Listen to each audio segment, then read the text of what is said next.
चढ़त भदोइया हो भैया लगी गईले हो आस। चढ़त भदोइया हो भैया लगी गईले हो आस। मचिया बैठल दुलारी बहनी जो हाल नैहर के बाट। मचिया बैठल सुंदर बहनी जो हाल नैहर के बाट। आज मोर भैया आई है चुंदरिया लहे हो साथ। आज मोर भैया आई है फलहरिया लहे हो साथ।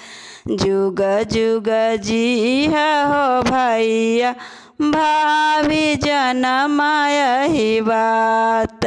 जुग जुग जी हो भैया भाभी जनमाया ही बात। हमारो पुरई हो भैया नैहरवा के रहो आस।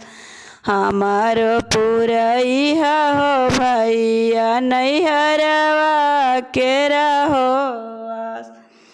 चढ़त भदोइया हो भैया लगी गईले हो आस।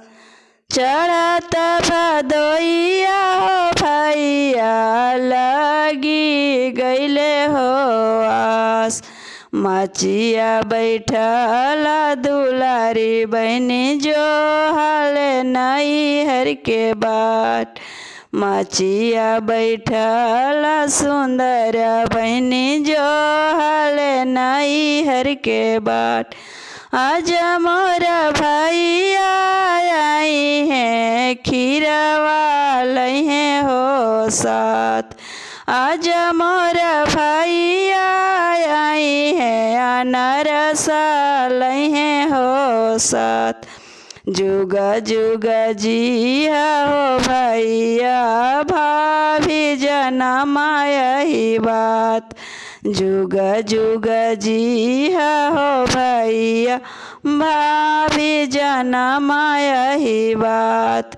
चढ़त भदोइया हो भैया लगी गईले हो आस।